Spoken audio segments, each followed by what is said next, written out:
क्या तुमने कभी सोचा है कि अगर तुम एक ज़ॉम्बी अपोकलिप्स में फंस जाओ, लेकिन ज़ॉम्बीज़ तुम्हें देखकर इग्नोर कर दें? मतलब वो तुम्हारे ऊपर अटैक ही ना करें। और यही हुआ हमारे प्रोटैगनिस्ट के साथ, क्योंकि पूरी दुनिया तो तबाही के कगार पर है। लोग एक-एक करके मर रहे हैं, पर हमारे प्रोटैगनिस्ट को कोई फ़र्क नहीं पड़ता, क्योंकि ज़ॉम्बीज़ उसे देखकर भी अनजान बने रहते हैं। आखिर ऐसा क्यों हो रहा है? क्या उसके पास कोई ख़ास शक्ति है? अगर है भी, तो क्या वो अपनी शक्तियों का सही इस्तेमाल करके लोगों की मदद करेगा? या फिर उनका गलत इस्तेमाल करके और भी बड़ा खतरा बन जाएगा? चलिए बिना किसी देरी के शुरू करते हैं ये धमाकेदार कहानी। ये कहानी शुरू होती है एक सीक्रेट ऑपरेटिंग थिएटर में, जहां दो शेडी सर्जन्स दो जिंदा लोगों पर अजीबोगरीब एक्सपेरिमेंट्स कर रहे होते हैं। वे दोनों टेस्ट सब्जेक्ट्स को एक अजीब हरे रंग का लिक्विड इंजेक्ट करते हैं। कुछ ही देर में मेल टेस्ट सब्जेक्ट के शरीर से हर ओर से खून बहने लगता है। धीरे धीरे जो भी चीज उन सर्जन्स ने उसे इंजेक्ट की थी वह उसके लिए बहुत ज्यादा साबित होती है, और दोनों टेस्ट सब्जेक्ट्स वहीं पर मर जाते हैं। एक सर्जन आखिरकार इस रिसर्च को छोड़ने का फैसला कर लेता है। उसे एहसास होता है कि इतने लोगों की सैक्रिफाइस करने के बावजूद उनकी रिसर्च बार-बार फेलियर ही साबित हो रही है। उसे पहले से ही पता था कि इस रिसर्च का कोई भविष्य नहीं है। जाने से पहले वह साफ-साफ कह देता है कि अब वह इसका हिस्सा नहीं रहेगा। लेकिन शिन को अब भी यकीन नहीं है कि उनकी मेहनत बेकार गई। उसके लिए जिन लोगों का उन्होंने टेस्ट के लिए इस्तेमाल किया, वे वैसे भी 1-2 दिन में मरने वाले थे, तो अगर वे 1 दिन पहले मर गए तो कोई फर्क नहीं पड़ता, क्योंकि वे इंसानियत के भले के लिए कुर्बान हुए। शीन फिर अपने जूनियर को ऑपरेटिंग थिएटर से बाहर जाने के लिए कहता है, क्योंकि वह खुद बॉडीज का ध्यान रखने वाला है। उसका जूनियर बिना कुछ कहे चुपचाप वहां से चला जाता है। लेकिन शिन अब भी इस रिसर्च को सफल बनाने के लिए अड़ा हुआ है। उसे पूरा यकीन है कि इस एक्सपेरिमेंट के लिए सही सब्जेक्ट कहीं ना कहीं जरूर मौजूद है। अब चलते हैं इस कहानी के प्रोटैगोनिस्ट की तरफ। उसका नाम कांग यी हवान है और उसके दोस्त का नाम जिनमिन ह्यूंग है। ये दोनों एक फ्यूनरल होम में काम करते हैं, जहां वे मृत शरीरों की देखभाल करते हैं। खाने पीने और मस्ती करने के बाद वे अस्पताल जाने का फैसला करते हैं, ताकि वो बॉडीज को क्लेम कर सकें। अस्पताल पहुंचने के बाद यीहवान अपना बिजनेस कार्ड काउंटर पर मौजूद अटेंडेंट को दिखाता है और खुद को हैनवूल फ्यूनरल सर्विसेज से कांग यीहवान के तौर पर इंट्रोड्यूस करता है। उसे उस सुबह मरने वाले पेशेंट्स के बारे में कॉल मिली थी। कुछ देर बाद उसका दोस्त ह्यूंग भी वॉशरूम से लौटकर उसके साथ आ जाता है। जल्द ही वे खुद को उसी ऑपरेटिंग थिएटर में पाते हैं जहां से उन्हें बॉडीज लेनी है। ये वही बॉडीज थीं जिन पर उन सर्जन्स ने एक्सपेरिमेंट किया था। ह्यूंग पुष्टि करता है कि पीड़ित एक पिता और बेटी थे। रिपोर्ट के अनुसार उनकी मौत एक कार एक्सीडेंट में हुई थी, लेकिन एक चीज यीहवान को अजीब लगती है। पिता का शरीर तो बुरी तरह क्षतिग्रस्त था, लेकिन लड़की का शरीर लगभग स्पॉटलेस था। बस उसके हाथ पर एक वूंड था, ना ही उसके शरीर पर कोई सर्जरी के निशान थे। उसका दोस्त उसे याद दिलाता है कि वे फोरेंसिक एक्सपर्ट्स नहीं हैं, इसलिए उन्हें ऐसी चीजों की चिंता नहीं करनी चाहिए और बस बॉडीज क्लेम करनी चाहिए।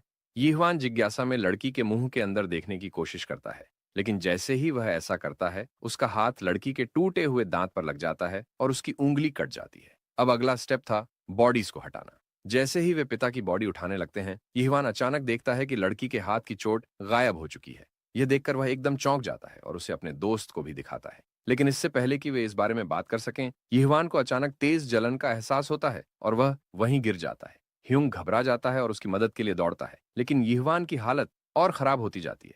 अचानक वह असहनीय दर्द से चिल्लाने लगता है। ऐसा लगता है कि लड़की के टूटे हुए दांत से उसका खून इन्फेक्टेड हो गया है। उसे ऐसा महसूस होता है जैसे उसका दिल फटने वाला हो और उसका पूरा शरीर जलने जैसा दर्द सह रहा था। उसे एहसास होता है कि अगर यह दर्द जारी रहा तो वह मर जाएगा। आखिरकार वह अनकॉन्शियस हो जाता है और उसका दोस्त घबराकर रोने लगता है। इसी बीच लड़की का शरीर हल्का सा हिलता है और वह धीरे धीरे मूव करने लगती है। कुछ समय बाद यहवान की आंखें खुलती हैं। उसे कुछ समझ नहीं आता कि क्या हो रहा है। तभी उसकी नजर उस मरी हुई लड़की पर पड़ती है, जो दरवाजे से अपना सिर जोर जोर से पटक रही थी। स्वाभाविक रूप से यहवान यह देखकर डर से कांप उठता है, लेकिन यह डर और भी बढ़ जाता है जब वह अपने दोस्त ह्यूंग का बुरी तरह खून से लथपथ शरीर जमीन पर पड़ा देखता है। डर के मारे उसका दिल और दिमाग सुन्न हो जाता है। वह देखता है कि उसके अपने हाथ भी खून से सने हुए हैं। वह लड़की उसकी तरफ देखती है और दोनों की नजरें टकराती हैं, लेकिन वह बस मुड़कर फिर से दरवाजे पर सिर पटकना जारी रखती है। अपने दोस्त की डेड बॉडी को घूरने के बाद यहवान अपने खून से सने हाथों की तरफ देखता है। कमरे में फैली खून की मीठी अरोमा उसे अजीब तरीके से एंटाइसिंग लगती है। खून की गहरी महक उसकी नोस्ट्रल्स में भर जाती है और उसकी जीभ तक फैल जाती है। उसके सामने का सीन इतना ट्विस्टेड और सूरियल लगता है कि उसे अपनी आंखों पर यकीन नहीं होता।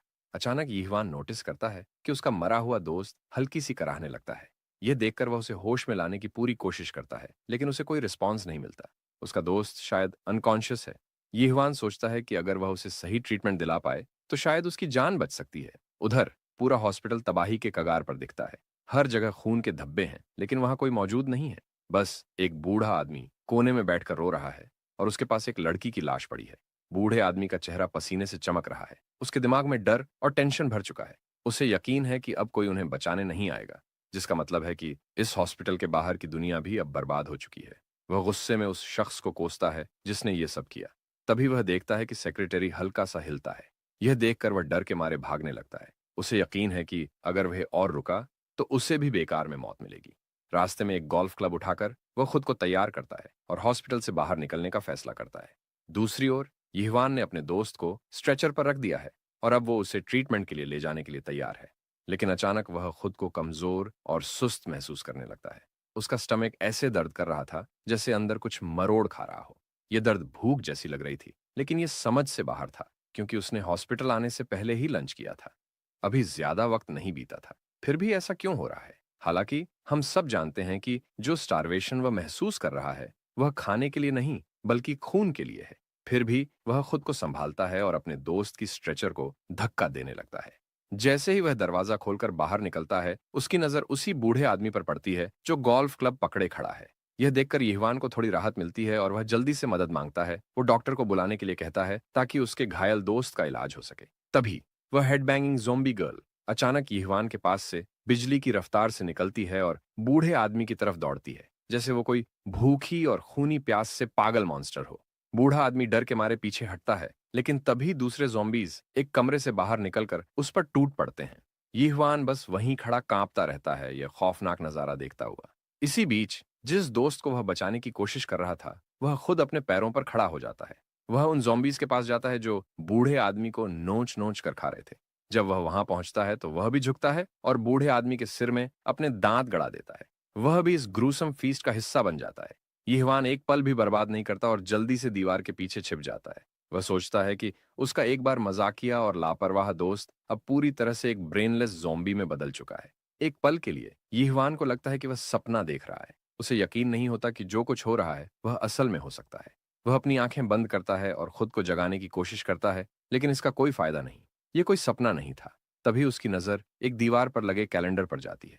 आज 29 अप्रैल थी, लेकिन उसे याद था कि जब वह अनकॉन्शियस हुआ था तब 24 अप्रैल थी। इसका मतलब है कि वह पूरे 5 दिनों तक बेहोश था। वह जल्दी से अपना फोन निकालता है और देखता है कि हाँ, सच में आज 29 अप्रैल है। उसका फोन मिस्ड कॉल्स और अनगिनत अनरीड मैसेजेस से भरा पड़ा है, जो उसकी बहन नोना ने भेजे थे। मैसेजेस में वह चिंता जताते हुए उससे गुजारिश कर रही थी कि वह बाहर ना निकले और अपनी जान बचाए।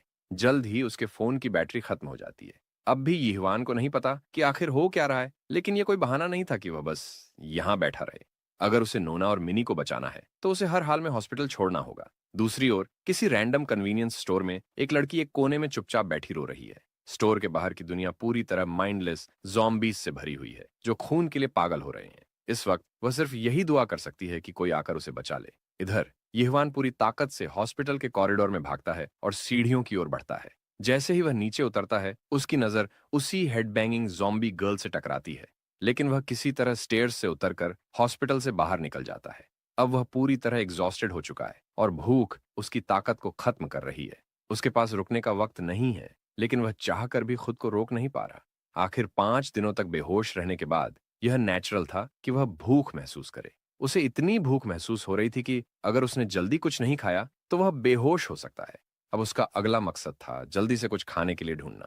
जैसे ही यिहवान एरिया को स्कैन करता है, उसे एक कन्वीनियंस स्टोर दिखाई देता है और बिना एक सेकंड सोचे वह उस अबैंडन्ड स्टोर में घुस जाता है। अंदर जाकर वह बर्गर और सोडा इस तरह खाने लगता है जैसे कल हो ही नहीं।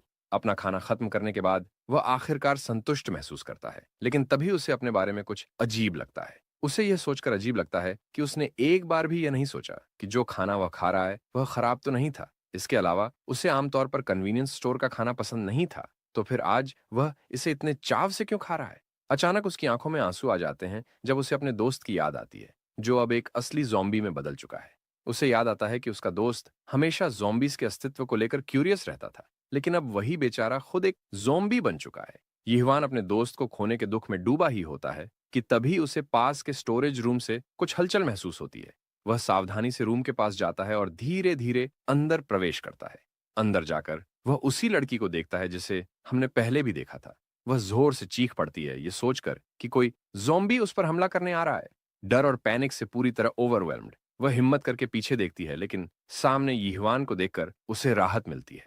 यीहुआन अपने चेहरे पर हल्की मुस्कान लाते हुए उसकी मदद करने की पेशकश करता है। इसी दौरान बाहर एक ज़ॉम्बी कन्वीनियंस स्टोर की तरफ बढ़ रहा होता है। अंदर यीहुआन कुछ खाने का सामान इकट्ठा करता है और उसे उस भूखी लड़की को देता है जो बिना रुके खाना खाने लगती है। उसे इतनी तेजी से खाते देख यीहुआन उसे धीरे खाने की सलाह देता है ताकि उसका पेट खराब ना हो जाए। खाना और पानी पीने के बाद लड़की पहली बार राहत महसूस करती है और यीहुआन को धन्यवाद देती है। फिर क्यूरियोसिटी में वह यीहुआन से पूछती है कि वो इस स्टोर में कैसे आया। ये सवाल सुनकर यीहुआन थोड़ी देर के लिए चौंक जाता है। वह जवाब देता है कि वह इतना भूखा था कि उसे कुछ खाने की जरूरत थी, इसलिए वह फटाफट अंदर घुस गया। लेकिन उसका एक्सप्लेनेशन बहुत कन्विंसिंग नहीं लगता, खासकर जब बाहर चारों तरफ माइंडलेस ज़ॉम्बीज घूम रहे हैं। अचानक यीहुआन पूछता है कि क्या उसे कहीं फोन चार्ज करने के लिए कुछ मिल सकता है। लड़की उसे स्टोर में मौजूद कुछ पावर बैंक्स के बारे में याद दिलाती है। यीहुआन उन्हें लेने के लिए जाने ही वाला होता है कि लड़की उससे दरवाजा न खोलने की विनती करती है, क्योंकि बाहर ज़ॉम्बीज हो सकते हैं। लेकिन यीहुआन उसे आश्वस्त करता है कि जब वह अंदर आया था तब वहां कोई ज़ॉम्बी नहीं था। लेकिन जैसे ही वह दरवाजा खोलता है, मानो किस्मत ने उसे धोखा दे दिया हो। एक ज़ॉम्बी बाहर खड़ा होता है और वो लड़की को देखते ही पूरी तरह पागल हो जाता है। वह फुल स्पीड से उसकी ओर दौड़ता है, लेकिन उसके और लड़की के बीच यीहुआन खड़ा होता है। यीहुआन ज़ॉम्बी को एक झटके में धक्का दे देता है, लेकिन वह उसे इतनी जोर से धकेलता है कि ज़ॉम्बी हवा में उड़ जाता है जैसे वो कोई हल्का सा कचरे का बैग हो, और वो जमीन पर घसीटते हुए गिरता है। यीहुआन को लगा था कि ये बस एक सिंपल पुश था, लेकिन ये तो एक जानलेवा काउंटर अटैक बन गया। लड़की ये देखकर दंग रह जाती है और खुद यीहुआन भी हैरान रह जाता है कि उसके अंदर इतनी ताकत आई कहां से। ज़ॉम्बी जो इस अटैक का शिकार हुआ था, वो अब पूरी तरह मर चुका है।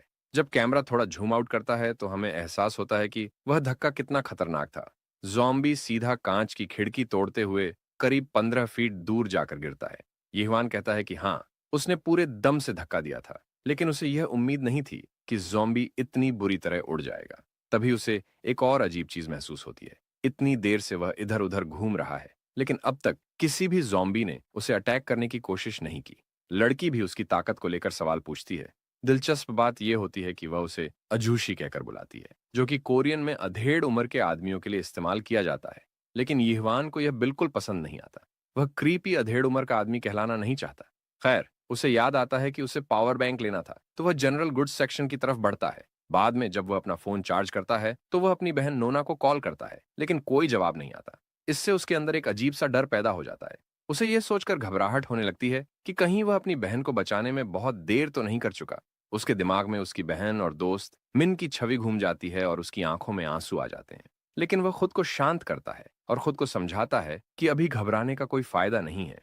हो सकता है कि नोना का फोन सिर्फ डिस्चार्ज हो गया हो और वह कहीं सुरक्षित छुपी हो, मदद के इंतजार में। इसलिए वह खुद को फिर से मजबूत करता है और बाहर निकलकर अपनी बहन और दोस्त को ढूंढने का फैसला करता है।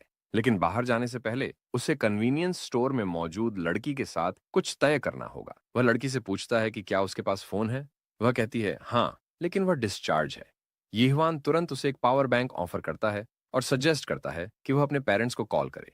कुछ देर बाद वह अपनी माँ से कनेक्ट कर पाती है और बात करते ही उसकी आंखों में आंसू आ जाते हैं। वह जल्दी से अपनी माँ को आश्वस्त करती है कि वह ठीक है और वो उसे अपने करंट लोकेशन के बारे में बताती है। उसकी माँ, जो काफी परेशान थी, यह सुनकर राहत महसूस करती है कि उसकी बेटी जिंदा और सुरक्षित है। लड़की यह भी सुनिश्चित करती है कि उसकी वेलबींग का क्रेडिट उस अजूशी को मिले जिसने उसकी मदद की थी। यह सुनकर यीहुआन फिर से अनॉयड हो जाता है कि उसे क्रीपी मिडिल एज्ड आदमी समझा जा रहा है, जबकि वह सिर्फ 28 साल का है। उसे लगता है कि उसे ऐसा कहे जाना बिल्कुल अनफेयर है। अचानक लड़की की माँ उसे चेतावनी देती है कि वह घर वापस ना आए, और इसके साथ ही वह कॉल काट देती है, अपनी बेटी को चिंता और दुख में छोड़ते हुए। कॉल के बाद लड़की अनकंट्रोलेबली रोने लगती है। उसे इतना हेल्पलेस और डिस्परेट देखकर यीहुआन उसे मदद करने का फैसला करता है। वह सजेस्ट करता है कि वह उसके साथ चले और वह उसे उसके घर पहुंचाने में मदद करेगा। तभी उनकी अटेंशन बाहर हो रही हलचल पर जाती है। ऐसा लगता है कि और भी ज़ॉम्बीज स्टोर के अंदर घुस चुके हैं। यह देखकर लड़की और ज्यादा डर जाती है। उसे महसूस होता है कि उनके पास भागने का कोई रास्ता नहीं है। यीहुआन समझ जाता है कि जब तक वह बाहर की परेशानी से निपट नहीं लेता, तब तक वे बाहर नहीं निकल सकते। वह स्टोर के सप्लाईज के बीच कुछ ढूंढता है और एक टेम्पररी वेपन तैयार करता है ताकि वह खुद को डिफेंड और ज़ॉम्बीज पर अटैक कर सके। स्टोर रूम से निकलने से पहले वह लड़की को सख्ती से इंस्ट्रक्ट करता है कि वो किसी भी हालत में दरवाजा न खोले और वो उसे भरोसा दिलाता है कि वह जल्दी वापस आएगा। ये कहकर वह बाहर चला जाता है। लड़की उसे रोकने की कोशिश करती है, लेकिन वह दरवाजा बंद कर देता है और ज़ॉम्बीज़ से निपटने के लिए बाहर निकल जाता है। बाहर की परेशानी से निपटने के बाद यिह्वान वापस आता है और लड़की को आश्वस्त करता है कि अब सब ठीक है। उसे इतने कॉन्फिडेंस के साथ खड़ा देखकर लड़की के चेहरे पर हैरानी की लहर दौड़ जाती है। वह कंफर्म करने के लिए पूछती है कि क्या वह ठीक है। यिह्वान अफर्म करता है कि वह ठीक है। पहले तो उसे थोड़ा डाउट था, लेकिन इन ज़ॉम्बीज़ से लड़ने के बाद अब उसे पूरा यकीन हो गया है कि वह पूरी तरह से फिट है। सबसे ज़रूरी बात यह है कि वह नोटिस करता है कि ज़ॉम्बीज़ उसे काटने या खाने की कोशिश नहीं कर रहे हैं। बाद में यिह्वान एक गारमेंट शॉप में जाता है और अपने लिए कुछ कपड़े चुनता है। नए कपड़ों में चेंज करने के बाद वह स्टोर से बाहर निकलने ही वाला होता है कि उसकी नज़र सड़क के दूसरी तरफ खड़ी एक हैवी बाइक पर पड़ती है। बाइक की खूबसूरती मानो उसे घूर रही हो, जैसे कि वह यिह्वान को इनवाइट कर रही हो कि आओ, मुझे चलाओ। बाद में जब हम कन्वीनियंस स्टोर में वापस आते हैं, तो देखते हैं कि लड़की भी वही कपड़े चेंज कर रही होती है जो यिह्वान ने उसके लिए लाए थे। यिह्वान उससे माफी मांगता है कि उसे लड़कियों के कपड़ों के बारे में ज्यादा जानकारी नहीं थी, इसलिए उसे जो ठीक लगा उसने वही उठा लिया। चूंकि आसपास ज्यादा ज़ॉम्बीज नहीं हैं, यिह्वान फैसला करता है कि वो बाहर जाने से पहले थोड़ा और खाना इकट्ठा कर ले। जैसे ही वे शेल्व्स के पास जाते हैं, उसे एक बेसबॉल बैट मिलती है जिसे वह अपने लिए रख लेता है। लड़की चिंता जाहिर करती है कि वह सिर्फ उसे बचाने के लिए अपनी जान खतरे में डाल रहा है। वे दोनों एक दूसरे के लिए स्ट्रेंजर्स हैं, फिर भी यिह्वान उसकी इतनी मदद क्यों कर रहा है। वह यह भी अस्यूम करती है कि एक अजूशी होने के नाते उसके पास कोई फैमिली होगी जिसे वह पहले बचाना चाहेगा। पहले तो यिह्वान का चेहरा फिर से क्रीपी सा बन जाता है जब वह उसे अजूशी कहती है। फिर वह उसे समझाता है कि उसे गिल्टी फील करने की जरूरत नहीं है। इस स्थिति में किसी को भी मदद की जरूरत हो सकती है और हो सकता है कि कभी उसे भी किसी की मदद की जरूरत पड़े। सबसे जरूरी बात यह है कि ज़ॉम्बीज उसे काटते नहीं हैं, इसलिए उसके लिए ये कोई असली खतरा नहीं है। सीन शिफ्ट होता है और चांद चमक रहा है। वो अपनी हल्की रोशनी उन ज़ॉम्बीज पर डाल रहा है जो लापरवाही से घूम रहे हैं, लेकिन उनकी शांति जल्द ही एक तेज आवाज से टूट जाती है, जो एक तेज आवाज करने वाली बाइक से आती है। हैंडल बार के पीछे जाहिर है यिह्वान है, जो अपनी नई बाइक पर सवार हो चुका है। हालांकि वह बहुत शोर कर रहा है, लेकिन ज़ॉम्बीज तुरंत रिएक्ट नहीं करते, शायद इसलिए क्योंकि उसकी प्रेजेंस से लड़की ओवरशैडो हो रही है जो उसके पीछे बैठी है। रास्ते में कोई रुकावट ना देखकर वह उम्मीद करता है कि वो जल्द से जल्द नोना तक पहुंच जाए और उसे इस मेस से बाहर निकाले। अब सीन कट होता है एक गैस स्टेशन की ओर, जहां अंदर एक टक शॉप में एक आदमी ज़ॉम्बीज से छिपा हुआ है। उसके हाथ में एक पानी की बोतल है जो उसका आखिरी पानी का स्रोत है। उसे यकीन है कि अब उसका अंत नजदीक है। वह अपनी खराब किस्मत को कोसता है कि वह इस टक शॉप में फंस गया, जो पहले ही पूरी तरह लूटी जा चुकी है। अचानक एक मोटरसाइकिल की आवाज उस आदमी का ध्यान खींचती है। इससे उसे यकीन हो जाता है कि इस एरिया में अभी भी कुछ सर्वाइवर्स बचे हुए हैं। लेकिन सबसे बड़ी दिक्कत यह है कि यह आवाज धीरे धीरे और करीब आ रही है। आखिरकार ये आवाज गैस स्टेशन के टक शॉप के ठीक बाहर रुक जाती है। बाइक के राइडर को एक मॉन्स्टर इन्फेस्टेड एरिया के बीच ऐसे कैजुअली रुकते देख टक शॉप में छिपा आदमी अपना होश खोने लगता है। यह कोई समझदारी भरा फैसला नहीं है, लेकिन वह अपनी जान जोखिम में डालने का फैसला करता है और उन्हें पुकारता है। लेकिन उसकी चिंता बेकार साबित होती है, क्योंकि यिह्वान पहले ही उन माइंडलेस ज़ॉम्बीज को एक एक करके गिरा रहा होता है। सिर्फ एक सिंगल हिट में ही हर मॉन्स्टर जमीन पर गिर जाता है। जैसे जैसे यिह्वान ज़ॉम्बीज को मारता जाता है, टक शॉप का आदमी अपनी आंखों पर यकीन नहीं कर पाता। तभी एक ज़ॉम्बी चुपके से यिह्वान के पीछे आ जाता है, तो वह आदमी उसे चिल्लाकर सावधान करता है। लेकिन यिह्वान बस 2 कदम पीछे हटता है और ज़ॉम्बी उसके पास से ऐसे निकल जाता है जैसे यिह्वान वहां था ही नहीं।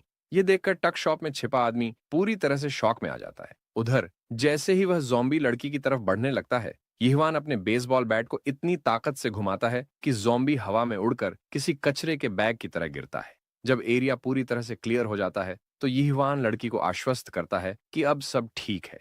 टक शॉप में फंसा आदमी अभी भी उन्हें सिर्फ घूर रहा है, यह सोचते हुए कि उसकी आंखें उसे धोखा तो नहीं दे रही। जो उसने देखा उससे साफ साबित होता है कि ज़ॉम्बीज ने एक बार भी यिह्वान को काटने या खाने की कोशिश नहीं की। यिह्वान फिर फ्यूल डिस्पेंसर की तरफ बढ़ता है ताकि वो बाइक को भर सके, क्योंकि आगे का रास्ता लंबा होने वाला है। लेकिन तभी वह और लड़की दोनों चौंक जाते हैं जब वह मिडिल एज्ड आदमी आखिरकार टक शॉप से बाहर आ जाता है। एक्साइटमेंट से भरा हुआ वह पूरी तरह से कन्विंस्ड है कि उसके सामने खड़ा यह बंदा एक एक्सक्लूसिव स्कूप है, एक ऐसा टर्म जो यिह्वान के सर के ऊपर से चला जाता है। पानी को ऐसे पीते हुए जैसे कि इससे बेहतर चीज उसने कभी टेस्ट ही नहीं की हो, वह आदमी कहता है कि वह खुश है कि उसकी प्यास बुझ गई। यिह्वान क्यूरियोसिटी में उससे पूछता है कि वह कितने दिन से यहाँ छिपा हुआ है। फिर पता चलता है कि उसे सिर्फ 3 दिन ही हुए हैं। हालांकि उसे यह उम्मीद नहीं थी कि कन्वीनियंस स्टोर पूरी तरह से लूट लिया जाएगा और वहां कोई रिसोर्सेज नहीं बचेंगे। लेकिन अब अपने सेवियर्स से मिलकर वह थोड़ा होपफुल महसूस करता है। अपनी बातचीत को थोड़ा और बेहतर बनाने के लिए वह अपना इंट्रोडक्शन देता है। उसका नाम किम गिद्दू है और वह 32 साल का एक जर्नलिस्ट है जिसे अब अपने जॉब की कोई परवाह नहीं है क्योंकि उनकी दुनिया पूरी तरह से तबाह हो चुकी है। लड़की का नाम पार्क जिन्ना है जो यूनिवर्सिटी की 20 साल की फ्रेशमैन है। और फिर आता है हमारा बंदा यीहवान जो 28 साल का दिखता है। वह थोड़ा हेजिटेट करता है ये एक्सप्लेन करने में कि वह एक मॉर्टिशियन था। गिदू ये सुनकर हंस देता है और कहता है कि यीहवान बिल्कुल भी एक मॉर्टिशियन जैसा नहीं दिखता। उधर जिना बिना कुछ कहे उसे घूर रही होती है। यीहवान को यह थोड़ा अजीब लगता है और वह उससे पूछता है कि वह उसे ऐसे क्यों घूर रही है। असल में जिना इसीलिए शॉक्ड थी क्योंकि वह सोच रही थी कि यह बंदा कहीं कोई बुढ़ा अंकल ना निकले। गिद्दू फिर पूछता है कि वो दोनों एक दूसरे से मिले कैसे। असल में ये बस एक कोइंसिडेंस था जिसने उन्हें कन्वीनियंस स्टोर के जरिए मिलवाया। यीहवान भी मानता है कि यह थोड़ा वियर्ड था कि उन्होंने अब तक अपने नाम तक नहीं पूछे थे। लेकिन फिलहाल गिद्दू किसी और चीज को लेकर ज्यादा क्यूरियस है। वह सीधे यीहवान से पूछता है कि उसकी ये अजीब एबिलिटी क्या है जिससे वह ज़ॉम्बीज के लिए या तो इनविजिबल हो जाता है या इम्यून रहता है। बाहर ज़ॉम्बीज फ्रेश ब्लड की तलाश में इधर उधर घूम रहे हैं लेकिन अंदर बातचीत जारी रहती है। यीहवान बताता है कि वह 5 दिन तक मॉर्चुरी में अनकॉन्शियस पड़ा था और होश में आने के बाद ही उसे इस एपोक्लिप्स के बारे में पता चला। उसे बस इतना याद है कि वह बहुत बीमार हो गया था और फिर ब्लैकआउट हो गया था। जर्नलिस्ट गिदू बड़े ध्यान से इन डिटेल्स को नोट कर रहा होता है और कंफर्म करता है कि यीहवान ने हॉस्पिटल से एस्केप किया और फिर जिना से मिला। वह यह भी कंफर्म करता है कि जिना इस पूरे समय अपने परिवार को ढूंढने की कोशिश कर रही थी। लेकिन अब यह साफ हो जाता है कि उनमें से किसी को भी सही मायने में पता नहीं कि यह सब हुआ कैसे, जो गिद्दू के हिसाब से शायद उनके लिए एक ब्लेसिंग है। जिना यह सुनकर डर जाती है और पूछती है कि वह ऐसा क्यों कह रहा है। गिद्दू गहरी सांस लेते हुए बताता है कि सिर्फ कुछ ही दिनों में पूरी दुनिया ज़ॉम्बी लैंड में बदल चुकी थी, इसलिए वे बस इमेजिन ही कर सकते हैं कि वहां कितना बुरा हुआ होगा। डिटेल में बताते हुए गिद्दू समझाता है कि पहले 2 दिनों में असल मायने में नरसंहार हुआ। आम लोग तुरंत फ्लैश ईटिंग ज़ॉम्बीज में बदल गए और उनमें से ज्यादातर लोग मर गए, यह जाने बिना कि असल में दुनिया में हो क्या रहा था। लेकिन सबसे डरावनी बात यह थी कि लोग अपने सबसे करीबी लोगों द्वारा शिकार बनाए जा रहे थे। वे समझ ही नहीं पाए कि उनके अपने दोस्त और परिवार अचानक से ऐसे मॉन्स्टर्स क्यों बन गए। इन भयानक डिटेल्स को सुनकर जिना की आंखों में आंसू आ जाते हैं और वह जोर जोर से रोने लगती है। जर्नलिस्ट अपने ज्यादा ग्राफिक डिटेल्स के लिए माफी मांगता है और इस बात पर जोर देता है कि जिना का परिवार ठीक होगा क्योंकि उसने कॉल पर कंफर्म किया था। वह उसे भरोसा दिलाता है कि वे जरूर फिर से मिलेंगे, एक फैक्ट जिसे जिना भी मानती है, हालांकि उसके शब्दों में संदेह झलकता है। यीहवान डिस्कशन में इंटरजेक्ट करने का फैसला करता है क्योंकि उसे जर्नलिस्ट की कहानी में इंटरेस्ट आ गया है।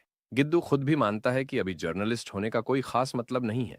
असल में वह इस अपोक्लिप्स के कारणों का पता लगाने के लिए एक केस पर काम कर रहा था, लेकिन इसी प्रोसेस में उसकी गाड़ी का फ्यूल खत्म हो गया और वह यहां फंस गया। ज़ॉम्बी अपोक्लिप्स के पीछे की सच्चाई जानने के लिए उत्सुक यीहवान उससे पूछता है कि उसने अब तक क्या फाइंडिंग्स की हैं। जर्नलिस्ट आर्गुमेंट देता है कि यह अभी इतना इंपॉर्टेंट नहीं है और उसका ध्यान एक और ज्यादा क्रिटिकल मैटर पर चला जाता है। जैसे ही वह बाईं तरफ मुड़ता है वह डर से कांप उठता है क्योंकि एक ज़ॉम्बीज का ग्रुप खिड़की के बाहर खड़ा पागलों की तरह अंदर घुसने की कोशिश कर रहा होता है। यह नजारा पूरी टीम को डरा देता है, खासकर इसलिए क्योंकि वे गैस स्टेशन से बाहर भी नहीं निकल सकते बिना इस पागल ज़ॉम्बी भीड़ का शिकार बने। यीहवान को लगता है कि अब उन्हें जल्द से जल्द यहां से निकल जाना चाहिए। चूंकि इस समय बाइक यूजलेस है, वह गिद्दू से उसकी कार की लोकेशन पूछता है। पता चलता है कि कार सड़क किनारे कुछ ही मिनटों की दूरी पर खड़ी है, लेकिन उनकी वहां तक पहुंचने की एकमात्र संभावना तभी है जब वे पहले इन क्रीपी ज़ॉम्बीज से निपट लें। एक बल्ले को पकड़ते हुए यीहवान फैसला करता है कि वह उनके लिए रास्ता साफ करेगा जबकि बाकी लोग दरवाजे को ब्लॉक करेंगे। जर्नलिस्ट को यह आइडिया रेकलेस लगता है क्योंकि यीहवान अपनी जान खतरे में डाल रहा था बस बाहर निकलने के लिए। लेकिन यीहवान भरोसा दिलाता है कि उसे कोई दिक्कत नहीं होगी, खासकर क्योंकि ज़ॉम्बीज उसे काटते ही नहीं। फिर वह जिना की तरफ मुड़ता है और एक जेंटल स्माइल के साथ उसे भरोसा दिलाता है कि वह उसे उसके घर जरूर पहुंचाएगा जैसा कि उसने कहा था। यह सुनकर जिना अपनी हिम्मत जुटाती है और उससे कहती है कि उसे उसको बस उसके नाम से बुलाना चाहिए क्योंकि उनकी एज गैप इतनी बड़ी नहीं है। यह सुनकर हमारा बंदा मुस्कुराता है और उसका नाम लेते हुए ज़ॉम्बीज से भिड़ने के लिए आगे बढ़ जाता है। सबसे मजेदार बात यह है कि गिद्दू पूरे टाइम ऐसा एक्ट कर रहा है जैसे वह किसी दो कपल्स के बीच फंस गया हो। बाहर क्रीपी ज़ॉम्बीज को बिल्कुल भी अंदाजा नहीं था कि एक इंसान लिटरली एक सुपर हीरो एंट्री मारकर उन सभी को धूल चटाने आ जाएगा। डिटर्मिन्ड ग्लेयर के साथ यीहवान अनाउंस करता है कि वह उनमें से एक को भी अंदर नहीं आने देगा। ज़ॉम्बीज चीखते चिल्लाते हैं, लेकिन सिर्फ एक इंसान उनकी पूरी हालत खराब कर देता है। अचानक एक ज़ॉम्बी जो उसके पास से गुजर रहा था, उसे देखते ही बिना किसी कारण के यीहवान उसे इतनी ताकत से दीवार में स्लैम करता है कि वह वहीं ढेर हो जाता है। वह एक और इंटरेस्टिंग चीज़ ऑब्जर्व करता है, ये सिर्फ ये नहीं है कि ज़ॉम्बीज़ उसे अटैक नहीं कर रहे, बल्कि ऐसा लगता है जैसे वे उसकी प्रेज़ेंस को रिकॉग्नाइज़ ही नहीं कर पा रहे। हालाँकि इस बारे में ज़्यादा सोचने का समय नहीं है, क्योंकि उसका एकमात्र गोल है इन्हें अंदर घुसने से रोकना। खिड़की से इस पूरे सीन को देख रहे गिद्दू की हालत खराब हो जाती है। वह अपनी आँखों पर यकीन नहीं कर पा रहा। उसे भी वही चीज़ समझ में आती है जो यीहवान ने नोटिस की थी। लेकिन उसके साथ-साथ उसे यीहवान की अचानक से बढ़ी हुई स्ट्रेंथ भी डराती है। जिस तरह से यीहवान बिना किसी एफर्ट के ज़ॉम्बीज़ को उठा-उठा कर फेंक रहा है, उससे उसकी स्टैमिना भी जल्दी खत्म होने लगती है। हालाँकि उसने हाल ही में खाना खाया था, फिर भी उसे ऐसा लगने लगता है जैसे उसने कई दिनों से कुछ नहीं खाया हो। यह वही फीलिंग है जो उसने पहले भी महसूस की थी, जिससे उसका शरीर कमज़ोर और खाली सा लगने लगता है। ज़ॉम्बीज़ को चारों तरफ उड़ाते हुए यीहवान कंक्लूड करता है कि शायद उसे यह पूरी हॉर्ड साफ करने के बाद खाना खाकर ठीक महसूस होगा। उधर जिन्ना का चेहरा पूरी तरह डर से जम चुका होता है। उसे इस हालत में देखकर अचानक यीहवान घुटनों के बल गिर जाता है। ये देखकर गिद्दू चौंक जाता है और जिन्ना घबरा जाती है, क्योंकि यीहवान लिटरली ब्रेथलेस होकर ज़ॉम्बीज़ के बीच बैठा होता है और वे उसे इग्नोर करके आगे बढ़ रहे होते हैं। उसे खुद समझ नहीं आ रहा कि अभी-अभी ये क्या हुआ या ये क्यों हुआ। वो बस इतना जानता है कि उस वक्त वह सिर्फ जिन्ना के बारे में सोच रहा था। अब यहाँ पर एक बड़ा शॉकिंग रेवलेशन होता है। यीहवान एक बहुत ही गहरी और खतरनाक टेम्पटेशन महसूस कर रहा है।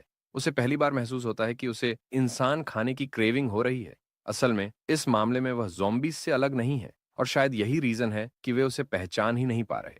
जिन्ना उसे इस हालत में देखकर बुरी तरह से डर जाती है और उसकी मदद करना चाहती है। लेकिन गिद्दू प्रैक्टिकल होकर उसे रोकता है और कहता है कि ऐसा करना बेहद रेकलेस होगा। जब वे दोनों बहस कर रहे होते हैं, यीहवान फिर से अपना स्टैंस पकड़ता है और बिना रुके ज़ॉम्बी को गिराने में लग जाता है। वह जितने ज़ॉम्बीज़ को मार सकता है, वो उतने मारता जाता है। अपनी आखिरी मूव में वह एक ज़ॉम्बी का सिर ज़मीन में रगड़कर कुचल देता है। लेकिन उसके इस फायर अटैक के बाद उसकी हालत खराब हो जाती है। वह बुरी तरह हाँफ रहा होता है और अंदर से डरा हुआ भी महसूस करता है। यह अच्छा नहीं है और उसे भी इसका एहसास है।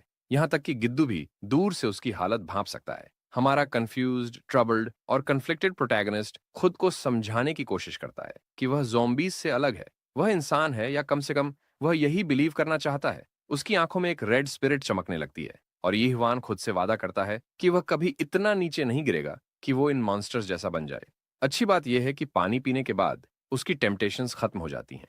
यीहवान ने इतना पानी पिया जैसे वह डिजर्ट में भटक रहा हो, लेकिन यह भी तो जरूरी था, क्योंकि उसने अकेले ही इतनी सारी ज़ॉम्बीज़ को मार गिराया था। जिन्ना को चिंता होती है कि कहीं उसे कोई चोट तो नहीं लगी, लेकिन असल में उसे कोई फिजिकल डैमेज नहीं हुआ। जर्नलिस्ट को अब भी यह बात अजीब लगती है कि कोई अकेले इतनी बड़ी ज़ॉम्बी के ग्रुप से लड़कर बच सकता है। हालांकि यीहवान की एक्सट्रीम भूख अब भी बनी हुई थी, उसकी टेम्पटेशन अब एक गट रेंचिंग स्टमक पेन में बदल गई थी। इस दर्द को इग्नोर करते हुए वह प्लान पर फोकस करता है और सजेस्ट करता है कि वे गिद्दू की कार का इस्तेमाल करें, क्योंकि यह सबसे सेफ एस्केप रूट होगा। गैस स्टेशन में ही कहीं ना कहीं एक फ्यूल कैन मिल सकता है, जिससे वे गाड़ी को रिफ्यूल कर सकते हैं। यीहवान सजेस्ट करता है कि वे सब साथ में चलें, क्योंकि अकेले जाना खतरनाक हो सकता है। लेकिन तभी अचानक एक आदमी कहीं से चिल्लाते हुए हेल्प के लिए भागता हुआ आता है। यह देखकर पैनिक लेवल और बढ़ जाता है। यीहवान गौर करता है कि यह बंदा सच में लेजिट लग रहा है, क्योंकि उसकी आवाज में सच्ची डेस्परेशन झलक रही थी। लेकिन दिक्कत यह थी कि उसका दोस्त बहुत बुरी तरह से घायल था और उसकी हालत काफी नाजुक थी। इस स्थिति को लेकर यीहवान थोड़ा कैलकुलेशन करता है, क्योंकि अपोकलिप्स के बीच में किसी पर भी भरोसा करना रिस्की हो सकता है। गिद्दू कॉशन देता है कि उन्हें सतर्क रहना चाहिए, क्योंकि ये लोग भी उनके लिए खतरा साबित हो सकते हैं। जिना इस सोच के खिलाफ जाती है और आर्ग्यू करती है कि उन्हें जरूरतमंदों की मदद करनी चाहिए। यीहवान भी इस बात से अग्री करता है, चाहे यह सोचना थोड़ा नाइव ही क्यों ना हो। गिद्दू साई करता है और कहता है कि ठीक है, अगर वे कंफर्टेबल हैं तो वे मदद करेंगे। जिना दरवाजा खोलती है और इन दोनों बंदों को अंदर आने देती है, जो अंदर घुसते ही अपने भाग्य पर शुक्रगुजार महसूस करते हैं। लेकिन किसी को यह अंदाजा नहीं था कि ये दोनों असल में असली स्कमबैग्स हैं और उन्होंने बस अंदर आने का फ्री टिकट पा लिया। जिना उन्हें पानी देती है ताकि वे खुद को थोड़ा बेहतर महसूस कर सकें, और वो उनकी कंडीशन के बारे में पूछती है। जर्नलिस्ट तुरंत स्केप्टिकल हो जाता है और पूछता है कि कहीं उनका दोस्त ज़ॉम्बी द्वारा काटा तो नहीं गया। इस पर पहला वाला बंदा घबरा जाता है और दिखाने की कोशिश करता है कि उस पर कोई चोट के निशान नहीं है। दूसरा बंदा कहता है कि अगर ज़ॉम्बी ने उसे काटा होता तो वह अब तक ज़ॉम्बी में बदल चुका होता। हालांकि जर्नलिस्ट को अब भी शक होता है और वह उनसे सर्वाइवल स्ट्रेटजी के बारे में पूछता है। पता चलता है कि इन लोगों के पास कोई प्रॉपर प्लान नहीं था, वे बस अपने दोस्त की मदद पाने के लिए इधर उधर भटक रहे थे। गिद्दू की डाउटफुल एटीट्यूड जिना को इरिटेट कर देती है। वह चिढ़कर कहती है कि उसे इन लोगों की मदद करने पर फोकस करना चाहिए, क्योंकि वे मुश्किल में हैं। आखिरकार वे सिर्फ यीहवान की काइंडनेस की वजह से जिंदा बचे हैं। वह आदमी जो पसीने में डूबा हुआ था, वो बार बार उन्हें उनकी जनरोसिटी के लिए धन्यवाद कहता है। गिद्दू मानता है कि शायद उसने थोड़ा ज्यादा हार्श रिएक्ट कर दिया। इसी बीच यहवान गिद्दू से पूछता है कि क्या उसकी कार एसयूवी है। इसका मतलब यह था कि पांचों लोग आराम से उसमें सफर कर सकते थे। लेकिन यहवान का प्लान थोड़ा अलग था। वह खुद के लिए एक मोटरसाइकिल तलाशना चाहता था। उसका सोचना था कि वह ग्रुप के आगे जाकर रास्ता स्काउट कर सके ताकि वे सेफेस्ट लोकेशंस ढूंढ सकें। ये एक समझदारी भरी स्ट्रैटेजी थी क्योंकि वे हमेशा एक जगह नहीं रुक सकते थे। जर्नलिस्ट इस आइडिया से अग्री करता है और वे डिसाइड करते हैं कि वो जल्द से जल्द गाड़ी लेने निकलेंगे। जिना प्रॉमिस करती है कि जब तक वे गाड़ी लाने जाएंगे वह घायल आदमी की देखभाल करेगी। गिद्दू उसे आश्वस्त करता है कि वे जल्दी वापस आएंगे, इसलिए उसे चिंता करने की जरूरत नहीं है। लेकिन उन्हें यह पता नहीं होता कि ये नए आए हुए लोग पहले से ही कोई गहरी साजिश रच रहे थे। सीन कट होता है यहवान और गिद्दू की तरफ, जो कार की लोकेशन पर पहुंच चुके होते हैं। वे गाड़ी में फ्यूल भरते हैं, लेकिन इसी बीच यहवान क्यूरियस हो जाता है कि जर्नलिस्ट को उन तीन नए बंदों से इतनी ज्यादा प्रॉब्लम क्यों है। फिर वो समझाता है कि उसकी गट फीलिंग कह रही है कि इन अजनबियों पर भरोसा नहीं करना चाहिए। ये सिर्फ इसलिए नहीं है कि वो नेचुरली कॉशियस है, बल्कि पिछले कुछ दिनों में जो शेयर हॉरर उसने झेला है, उसी ने उसे लोगों के लिए इतना सिनिकल बना दिया है। यहवान ये सुनकर इंटरेस्टेड हो जाता है और पूछता है कि जर्नलिस्ट ने उन्हें पहली मुलाकात में ही क्यों ट्रस्ट कर लिया। जर्नलिस्ट बताता है कि वो पहले से ही डिहाइड्रेशन की वजह से पागल होने की कगार पर था और किसी भी हालत में सरवाइव करना चाहता था।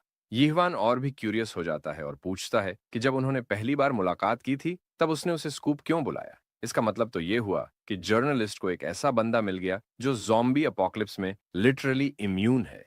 इतने में हमारा लड़का पेट पकड़कर आसमान फाड़ देने वाला ग्रम्बल करता है। लगता है ये आदमी पागलों की तरह खाना खाने वाला है जब ये सब खत्म हो जाएगा। वो थोड़ा फ्लस्टर्ड हो जाता है, लेकिन ये तो लॉजिकल ही है कि इतनी ज़ॉम्बी बैटल्स के बाद वो एग्जॉस्टेड हो चुका है। गिद्दू को लगता है कि उन्हें कार मिलने के बाद सबसे पहले खाना ढूंढना चाहिए, लेकिन तभी कुछ अजीब होता है। हमारे प्रोटैगोनिस्ट को एक अजीब सी फीलिंग होती है, जैसे उसे कोई चीज बहुत अजीब लग रही हो। वो धीरे से मुड़ता है, लेकिन वो वहीं जम जाता है। उसने कुछ सुना है, और इस बार वो ज़ॉम्बीज नहीं है। यीहवान को पूरा यकीन है कि उसे जिना की आवाज सुनाई दी थी। अब वापस चलते हैं गैस स्टेशन, जहां एक लड़की जोर से चिल्ला रही है कि उसे छोड़ दिया जाए। जिना को उन बास्टर्ड्स ने पकड़ लिया है और वो उसे ब्लैकमेल कर रहे हैं कि उसके चिल्लाने की वजह से ज़ॉम्बीज आ जाएंगे। इससे वो और ज्यादा डर जाती है, खासकर जब उसके सिर पर गन की बैरल टिका दी जाती है। वो स्कमबैग जो अब तक बीमार बनने का नाटक कर रहा था, वो अपनी असली औकात पर आ जाता है। वो इस बात से ओवरजॉयड है कि उसने सबको अपने गिमिक में फंसा लिया। अब उसे किसी डिस्गाइज की जरूरत नहीं है। उसका और उसके साथियों का प्लान है कि जैसे ही यीहवान और गिद्दू वापस आएंगे, वो उन्हें गोली मार देंगे। जिना उनके लिए एक परफेक्ट हॉस्टेज है। लेकिन तभी जिना गुस्से में उसका उंगली चबा लेती है, जिससे वो जोकर की तरह चीख उठता है। वो उसे गन से पीटता है जब तक कि वो अनकॉन्शियस नहीं हो जाती। फिर भी वो दर्द से बौखलाया हुआ है। उसका एक साथी इसे मजाक समझता है और कहता है कि उसे ज़ॉम्बी से नहीं बल्कि एक ह्यूमन से काटा गया। अब ये आदमी मस्ती करने के मूड में नहीं है। वो अपने मोटे दोस्त को बाहर नजर रखने को कहता है, जबकि ये घटिया इंसान जिना को अपनी वल्नरेबल हालत में उसका एडवांटेज लेने का सोच रहा है।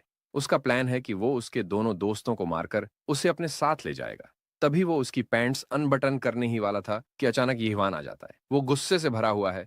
वो इस आदमी के सिर पर इतनी जोर से वार करता है कि वो उड़कर दूर जा गिरता है। जिना की हालत देखकर उसका खून खौल उठता है। इसी बीच गिद्दू भी आ जाता है और वो उसकी हालत देखकर वरीड हो जाता है। अब उसे यकीन हो जाता है कि उसने सही फैसला लिया था इन लोगों पर भरोसा न करने का। यीहवान जर्नलिस्ट से जिना को कार तक ले जाने को कहता है, लेकिन वो खुद वहीं रुकता है क्योंकि वो यहाँ बॉडीज छोड़कर जाने के मूड में है। जर्नलिस्ट उसे कार तक ले जाता है और शुक्र मनाता है कि रास्ते में ज़ॉम्बीज ने उस पर हमला नहीं किया। वो जिना की ओर देखता है। वो बुरी तरह जख्मी है, लेकिन उसके मन में पहले से ही शक था कि वो लोग सही नहीं थे। गिद्दू सोचता है कि ये सबक जिना और यीहवान दोनों के लिए अच्छा होगा, क्योंकि उन्हें किसी पर भी जल्दी से ट्रस्ट नहीं करना चाहिए। लेकिन अब तो वो सेफ है, क्योंकि अब उसे भी पता है कि इनके पास एक जबरदस्त प्रोटेक्टर है। अब वापस आते हैं फाइट पर। यीहवान इन बदमाशों को इतना घूर कर देख रहा है कि जैसे वो अभी उन्हें कच्चा चबा जाएगा। इन्होंने उसकी लड़की को चोट पहुंचाई, ये बात वो इतनी आसानी से नहीं छोड़ने वाला। जवाब में दोनों आदमियों के हाथ में वेपन्स आ जाते हैं। एक के पास बैटॉन, दूसरे के पास क्रोबार। वो यीहवान को उसकी औकात दिखाने की बातें करने लगते हैं, लेकिन यीहवान बिना कुछ कहे अपना मेटल बैट जमीन पर गिरा देता है। दोनों परप्लेक्स्ड हो जाते हैं। पहले तो लगता है कि वो डर गया है, लेकिन तभी मोटे आदमी को एहसास होता है कि कुछ तो गड़बड़ है।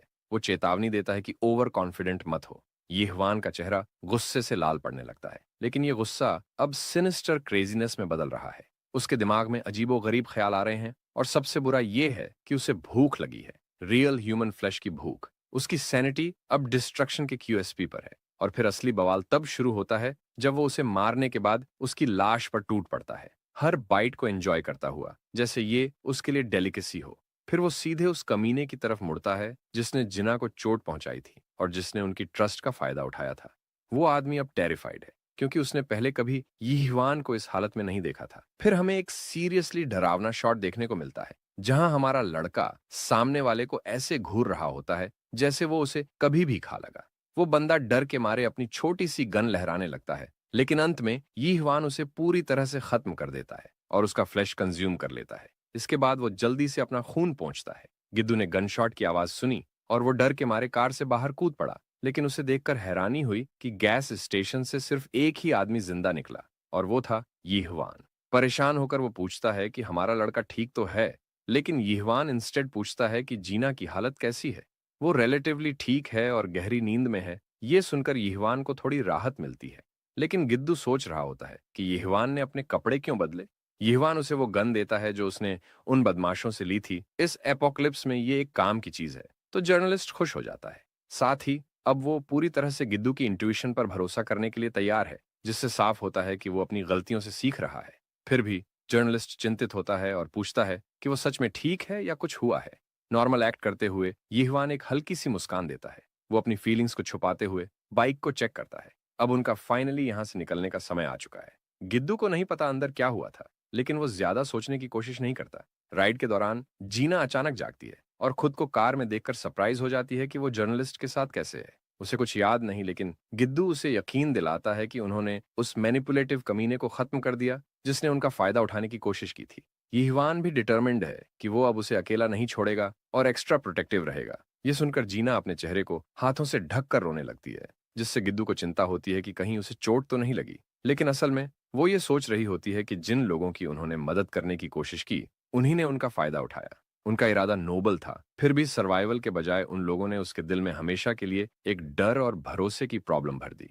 अब वो किसी पर भी भरोसा करने से डरने लगी है। ये अच्छी फीलिंग नहीं है और गिद्दू इसे समझता है, लेकिन वो उसे अपने शब्दों से कंफर्ट देता है और कहता है कि अगर वो किसी पर भरोसा नहीं कर सकती, तो कम से कम वो यीहुआन पर भरोसा कर सकती है, क्योंकि वो किसी भी हालत में उसकी रक्षा करेगा। इसी वक्त यीहुआन भी सोच रहा होता है कि उसने उस वक्त गिद्दू को गन क्यों दी। वो इसलिए नहीं कि उसे गिद्दू पर भरोसा था, बल्कि इसलिए क्योंकि वो खुद पर भरोसा नहीं कर पा रहा था। वो चाहता था कि अगर कभी उसका खुद पर कंट्रोल खो जाए, तो गिद्दू उसे संभाले। कुछ समय बाद यीहुआन और उसकी टीम एक बिल्डिंग को क्लियर कर देते हैं। हर एक ज़ॉम्बी को खत्म करने के बाद यीहुआन अपने दोस्तों को उस कमरे में ले जाना चाहता है जो उसने देखा था, लेकिन तभी उसकी नजर एक पिक्चर फ्रेम पर जाती है जिसमें एक लविंग फैमिली की फोटो होती है। वो ऑलमोस्ट भूल ही गया था कि ये ज़ॉम्बीज कभी असली लोग हुआ करते थे। वो माफी मांगता है कि उसे एक पिता को मारना पड़ा। अब उसने अपनी टीम के लिए 2 रूम्स सिक्योर कर लिए हैं और अब ज्यादा चिंता की कोई बात नहीं है। लेकिन उसे समझ नहीं आता कि जर्नलिस्ट उन्हें रात भर रुकने के लिए क्यों कह रहा है, जबकि उनके पास ट्रैवल के लिए एक व्हीकल मौजूद है। गिद्दू समझाता है कि सफर से होने वाली एग्जॉस्शन की वजह से उन्होंने रुकना जरूरी समझा और दिन में सफर करना ज्यादा सेफ रहेगा। खासकर जीना को प्रॉपर रेस्ट की जरूरत है। परेशान होकर यीहुआन पूछता है कि क्या वो ठीक हो जाएगी, लेकिन सच्चाई ये है कि उसने इस पूरी घटना से उसके दिमाग में एक गहरा सगमा लगा है, जो उसकी लोगों पर ट्रस्ट करने की एबिलिटी को खत्म कर सकता है। कुछ ट्रॉमेटिक एक्सपीरियंसेस इंसान की दुनिया को देखने के नजरिए को हमेशा के लिए बदल देते हैं, और यही जीना के साथ भी हो रहा है। लेकिन जर्नलिस्ट आर्ग्यू करता है कि इस वक्त यीहुआन को अपनी जिम्मेदारी अच्छे से निभानी होगी, क्योंकि अब जीना सिर्फ उसी पर भरोसा कर सकती है। आखिरकार उसी ने उसे बार बार बचाया है। यीहुआन खुद को इस रोल में देखना नहीं चाहता और प्रोटेस्ट करता है कि यह तो सिर्फ उनका पहला दिन है। लेकिन जर्नलिस्ट मानता है कि एक ही दिन में उन्होंने बहुत कुछ झेल लिया है, और ये बात सच भी है। वैसे दूसरी वजह जिससे जर्नलिस्ट ने रुकने की बात की थी, वो खुद यीहुआन था। एक रिपोर्टर होने के नाते वो उससे कई सवाल पूछना चाहता था। सबसे पहला कि ज़ॉम्बीज उसकी प्रेजेंस को क्यों नहीं पहचान पाते। जाहिर है यीहुआन के पास इस सवाल का कोई पक्का जवाब नहीं है, लेकिन उसे स्ट्रांगली यकीन है कि ये ज़ॉम्बीज उसे पहचान ही नहीं पाते। जर्नलिस्ट एक कॉन्टेम्पलेटिव स्टेट में चला जाता है, ये सोचते हुए कि ऐसा कौन सा एक्सप्लेनेशन हो सकता है जो इस कंडीशन को सही तरीके से डिस्क्राइब कर सके। चूंकि ये उनका पहला दिन है, तो उन्हें ज्यादा कुछ नहीं पता। लेकिन गिद्दू चाहता है कि अगर यीहुआन को अपने बारे में कुछ नया पता चले, तो वो उसे अपडेट करता रहे। अगला सवाल आता है, क्या यीहुआन ने पहले कभी स्पोर्ट्स या मार्शल आर्ट्स में हाथ आजमाया है। ये सवाल यीहुआन को थोड़ा अजीब लगता है और वो साफ मना कर देता है। लेकिन यही चीज जर्नलिस्ट को सबसे ज्यादा चौंका रही थी, यीहुआन की मॉन्स्ट्रस स्ट्रेंथ। वो ज़ॉम्बीज़ को बिना किसी एफर्ट के उठाकर दीवारों और पेवमेंट्स पर ऐसे पटक रहा था जैसे वो कुछ भी ना हो। जर्नलिस्ट कहता है कि ऐसा लग रहा था जैसे यीहवान इंसान ही ना हो। यह सुनकर यीहवान के मन में डर बैठ जाता है। गिद्दू समझता है कि खुद यीहवान को भी अपनी कंडीशन के बारे में कुछ पता नहीं। सीरियस टॉपिक से हटने के लिए जर्नलिस्ट माफी मांगता है कि उसने इतने सारे सवाल पूछ लिए, खासकर तब जब यीहवान ने अभी-अभी उनकी जान बचाई थी। इस बीच यीहवान की अपनी बहन को ढूंढने की क्वेस्ट अभी भी अधूरी है। वो घर जाकर देखना चाहता है कि उसकी बहन कैसी है। चूंकि उसकी बहन अलग प्रोविंस में रहती है और वो जगह यहाँ से काफी दूर है, तो इस बात की कोई गारंटी नहीं है कि वो वहां तक के ट्रांसपोर्ट का कोई जरिया खोज पाएंगे। फिर भी सारी मुश्किलों के बावजूद यीहवान पूरी ताकत लगा देना चाहता है ताकि वो अपनी बहन को बचा सके। जर्नलिस्ट इस आइडिया का पूरी तरह से विरोध करता है क्योंकि वो जगह बहुत दूर है और यीहवान को इतना रेकलेस नहीं होना चाहिए। लेकिन यीहवान को भी समझ नहीं आता कि वो ऐसा क्यों महसूस कर रहा है। बस उसे लगता है कि यह सही काम है, चाहे वो जितना भी मुश्किल क्यों ना हो। यह सुनकर जीना की आंखें भर आती हैं। वो जाग चुकी थी और यीहवान की ईमानदारी से प्रभावित हो चुकी थी। गिद्दू सोचता है कि यीहवान शायद जरूरत से ज्यादा अच्छा इंसान है और यही वजह है कि जीना उस पर पूरी तरह से भरोसा करती है। अपनी थॉट्स को पेपर पर लिखते हुए गिद्दू एक आखिरी सवाल पूछना चाहता है। क्या यीहवान ने ज़ॉम्बीज़ को लेकर कोई खास पैटर्न नोटिस किया है? कुछ भी ऐसा जो उन्हें आगे चलकर मदद कर सके? यीहवान कंफ्यूजन में अपना सिर खुजलाते हुए कहता है कि उसे कुछ भी मीनिंगफुल नहीं पता। उसे लगता है कि ज़ॉम्बीज़ की सेंसेस अभी भी इंटैक्ट हैं, लेकिन ये थियरी भी इनकंसिस्टेंट लगती है क्योंकि ये एक्सप्लेन नहीं करता कि ज़ॉम्बीज़ इंसानों और अपने जैसे ज़ॉम्बीज़ में फर्क कैसे कर पाते हैं। तभी जीना एंट्री लेती है और एक बम फोड़ देती है।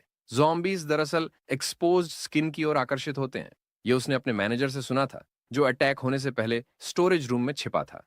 गिद्दू थोड़ा परेशान होता है कि जीना इतनी जल्दी उठ गई, लेकिन जीना बैठ जाती है और कहती है कि वो काफी देर से सो नहीं पा रही थी। वो यीहवान से माफी मांगती है कि उसने उसे बेवजह चिंता में डाल दिया और वो उसे रियश्योर करती है कि अब वो ठीक है। गिद्दू उसके शब्दों को लेकर क्यूरियस हो जाता है और उससे और डिटेल्स पूछता है। जीना समझाती है कि ज़ॉम्बीज़ एक्सपोज्ड स्किन की तरफ ज्यादा आकर्षित होते हैं। यही वजह थी कि उसने स्टोर में लंबी पैंट मांगी थी। जर्नलिस्ट अब पहले से ज्यादा कंफ्यूज्ड हो जाता है, लेकिन यह साफ है कि उनके पास अब काम करने के लिए कुछ नया डेटा है। वैसे भी बेहतर होगा कि वे ग्लव्स जैसी चीजें ढूंढें ताकि ज्यादा से ज्यादा स्किन कवर कर सकें। तभी जीना को पास में एक फंक्शनल रेडियो मिल जाता है। रेडियो ट्रांसमिशन में वायरस आउटब्रेक के छठे दिन का जिक्र किया जाता है, ये बताते हुए कि अपोकलिप्स की वजह से लोगों की जिंदगी अब भी खतरे में है। जीना को यकीन नहीं होता कि इतना समय बीतने के बाद भी रेडियो काम कर रहा है। यह ब्रॉडकास्ट लाइव थी जो अपोकैलिप्स के 5 दिनों की रिपोर्ट दे रही थी। यीहवान और गिद्दू भी यह देखकर शॉक्ड रह जाते हैं कि अभी भी कोई चैनल चालू है। इसका मतलब यह हो सकता है कि रेडियो स्टेशन अभी भी सेफ है, लेकिन यीहवान को लगता है कि वहां के लोग स्टेशन के अंदर फंसे हो सकते हैं और यह एक डिस्ट्रेस सिग्नल भी हो सकता है। खैर, जीना को स्टेशन का लोकेशन पता है, तो गिद्दू सजेस्ट करता है कि इसका अल्टीमेट डिसीजन यीहवान को लेना चाहिए। आखिरकार वही अकेला ऐसा इंसान है जो स्टेशन के अंदर नेविगेट कर सकता है। फिर भी यीहवान को लगता है कि पहले जीना के पेरेंट्स को ढूंढना ज्यादा जरूरी है। बाकी चीजों पर वो बाद में सोच सकता है। उसे बार बार उसके लिए खड़ा होते देखकर जीना को थोड़ी राहत मिलती है। जर्नलिस्ट को भी इससे कोई आपत्ति नहीं और वो सजेस्ट करता है कि सभी को अब कुछ रेस्ट लेना चाहिए। अगले सीन में हमें एक ड्रीम सीक्वेंस देखने को मिलता है जहां यीहवान डर के मारे ज़ॉम्बीज से भाग रहा होता है। वो धीरे धीरे उसके और करीब आ रहे होते हैं और अंत में वो बस खुद को होने वाले दर्द के लिए तैयार करता है। यीहवान अचानक उस सपने से बाहर आता है और देखता है कि उसके सामने उसका दोस्त जिनमिन ह्यूंग खड़ा है। ये देखकर वो शॉक में आ जाता है क्योंकि वो जिंदा नहीं होना चाहिए था। ये सोचकर वो वंडर करने लगता है कि कहीं ये पूरा ज़ॉम्बी अपोकलिप्स सिर्फ एक सपना तो नहीं था। लेकिन तभी उसकी लाइफ पूरी तरह से बर्बाद हो जाती है जब वो देखता है कि एक पूरी ज़ॉम्बी हॉर्ड किसी इंसान का फ्लैश चबा रही थी। एक और नाइटमेयर जिससे बाहर निकलना अब मुश्किल लग रहा था। गिनमैन अपने दोस्त को उनके साथ जाने और खाने के लिए इनवाइट करता है क्योंकि उसे इंसानी फ्लैश पसंद आनी चाहिए और उसका चेहरा किसी हॉरर मूवी के कैरेक्टर जैसा लगता है। यीहवान अचानक जाग जाता है। उसकी सांसें तेज चल रही होती हैं और उसकी आंखों में खौफ भरा होता है। दिन की रोशनी उसके बेड के किनारे को छूती है और उसे धीरे धीरे शांति महसूस होने लगती है। लेकिन उसके हाथ अब भी कांप रहे होते हैं। वो खुद को रीइंफोर्स करता है कि वो कभी भी उन ज़ॉम्बीज की तरह नहीं बनेगा। दृश्य बदलता है और एक अलग लोकेशन पर एक कपल अपने बेड पर लेटा होता है। उनके पास अब खाने के लिए कुछ भी नहीं बचा, लेकिन अपनी सेहत की चिंता करने के बजाय वो अपनी बेटी जीना के बारे में ज्यादा फिक्रमंद है। उन्हें उम्मीद है कि उसे कोई भरोसेमंद इंसान बचाकर ले गया होगा। माँ तो बस एक बार अपनी बेटी को फिर से देखना चाहती है, लेकिन वो दोनों अपनी मौत को गले लगाने के लिए मजबूर हैं क्योंकि अब कुछ किया नहीं जा सकता। तभी जीना के पिता को अचानक एक आवाज सुनाई देती है जिससे वो जाग जाते हैं। उन्होंने मोटरसाइकिल की आवाज सुनी, जिसका मतलब हो सकता है कि कोई सर्वाइवर आया है। लेकिन उन्हें तब और ज्यादा हैरानी होती है जब बाइक ज़ॉम्बीज के पास रुक जाती है। उनके लिए यह डिसीजन बहुत रेकलेस लगता है क्योंकि उन्हें यीहवान की स्पेशल पावर्स के बारे में कुछ नहीं पता। यीहवान सुरक्षित रूप से उसी लोकेशन पर पहुंच जाता है जिसे जीना ने डिस्क्राइब किया था, लेकिन अभी तक वह कोई इंसानी लाइफ का साइन नहीं है। वो सोचता है कि पहले ज़ॉम्बी हॉर्ड को न्यूट्रलाइज कर दिया जाए, फिर उनकी तलाश बढ़ाई जाए। और तभी हमारा लड़का अपना ट्रस्टी मेटल बैट उठाकर एक ज़ॉम्बी की पूरी तरह से धुलाई कर देता है। ये सब देखकर जीना के माता पिता शॉक में पड़ जाते हैं। वो देख रहे होते हैं कि एक अकेला इंसान बिना किसी दिक्कत के ज़ॉम्बीज को खत्म कर रहा है। अब उन्हें सोचने पर मजबूर होना पड़ता है कि आखिर ये बंदा कौन है। अब रास्ता साफ हो चुका है तो यीहवान चारों तरफ देखता है और समझ जाता है कि गिद्दू की कार इतनी गहराई तक शहर में क्यों नहीं आ सकती। अब वो अपने आसपास की जांच करने और आगे बढ़ने की योजना बनाता है। वो जीना के घर की दिशा में चलता है और दीवार के ऊपर से कूद जाता है। घर के अंदर जीना के माता पिता किसी अजनबी पर भरोसा करने से घबरा रहे होते हैं, लेकिन तभी यीहवान उन्हें बाहर बुलाता है और पूछता है कि क्या वो जीना के माता पिता हैं। जैसे ही उन्हें अपनी बेटी का नाम सुनाई देता है, दोनों भागकर यीहवान को गले लगाने के लिए दौड़ पड़ते हैं। अब कहानी को फास्ट फॉरवर्ड करते हैं और जीना को आखिरकार अपने माता पिता से मिलने का मौका मिल जाता है। यह एक खुशहाल पुनर्मिलन है। उन्हें साथ देखकर यीहवान का चेहरा खुशी से चमक उठता है क्योंकि उसने अपना वादा पूरा किया। लेकिन गिद्दू उन्हें याद दिलाता है कि उन्हें यह सब अंदर जाकर करना चाहिए क्योंकि बाहर अब भी खतरा है। जीना के पिता उसका हाथ पकड़कर उसे धन्यवाद देते हैं कि उसने उनकी बेटी की रक्षा की, लेकिन जर्नलिस्ट कोई क्रेडिट नहीं लेना चाहता और कहता है कि यह सब यीहवान की वजह से संभव हुआ। अंदर जाते ही जीना के माता पिता बताते हैं कि कैसे वो भाग्यशाली थे और कैसे उन्होंने खुद को बचाने के लिए कई ब्लॉकेड्स बनाए, लेकिन अंदर फंसे रहने की वजह से उनकी रिसोर्सेज खत्म हो गईं और उन्होंने अपनी बेटी को खोजने के लिए हर संभव कोशिश की। अब जब जीना वापस आ चुकी है तो वो दोनों यीहवान और गिद्दू के बहुत आभारी हैं, लेकिन गिद्दू फिर से साफ करता है कि यह सब यीहवान की वजह से ही हुआ। यीहवान को पता चलता है कि वो 6 दिनों से घर से बाहर नहीं निकले। बिजली चली गई थी लेकिन पानी की सप्लाई ठीक थी, जिससे उन्होंने किसी तरह सरवाइव किया। लेकिन उनके पास खाने के लिए कुछ भी नहीं बचा था और अब वो स्टारवेशन की कगार पर थे। यीहवान को एहसास होता है कि उसे इस स्थिति के लिए कुछ करना होगा। तभी उसे याद आता है कि सड़क पर एक सुपरमार्केट था जिसका शटर नीचे था, जिसका मतलब अंदर बहुत सारे रिसोर्सेज हो सकते हैं। अगर वो सुपरमार्केट तक पहुंच पाए तो सबकी जिंदगी बच सकती है। लेकिन जीना के पिता इसका विरोध करते हैं। उन्हें लगता है कि यीहवान अपनी जान खतरे में डाल रहा है, लेकिन यीहवान को यकीन है कि बिना बेसिक ह्यूमन रिसोर्सेज के वे सरवाइव नहीं कर सकते। वे 2 दिन से भूखे हैं और वो बस यूं ही इसे नजरअंदाज नहीं कर सकता। गिद्दू भी सहमत होता है और कहता है कि उन्हें सर्वाइवल को प्रायोरिटी देना जरूरी है क्योंकि उन्हें कुछ भी हो सकता है। जीना के पिता हिम्मत जुटाकर मदद करने का फैसला करते हैं, लेकिन यीहवान उसे मना कर देता है। वो कहता है कि उन्हें पहले जीना की हालत पर ध्यान देना ज्यादा जरूरी है। यह सुनकर जीना के पिता इमोशनल हो जाते हैं। एक पिता की अपने परिवार के लिए चिंता से ज्यादा प्यारी चीज और क्या हो सकती है। यीहवान निकलने की तैयारी करता है और गिद्दू उसके साथ जाने का फैसला करता है ताकि वो खाने का इंतजाम कर सके। जीना की थ्योरी को ध्यान में रखते हुए गिद्दू पूरी तरह से खुद को कवर कर लेता है और वो यीहवान के लिए उपयोगी बनना चाहता है, बजाय इसके कि वो किसी बर्डन की तरह लगे। ये यीहवान के लिए अच्छी बात है क्योंकि अब उसके पास एक भरोसेमंद साथी है। वो दोनों जीना के परिवार को अलविदा कहते हैं और निकल पड़ते हैं। जीना का परिवार चिंतित होता है, लेकिन उसे यीहवान पर पूरा यकीन है। उसे पता है कि यीहवान हमेशा लौट कर आएगा। कुछ देर बाद सुपरमार्केट में दोनों लॉक तोड़कर शटर उठा देते हैं, जिससे उनके सामने वैल्यूएबल्स का एक अनछुआ स्टैश खुल जाता है।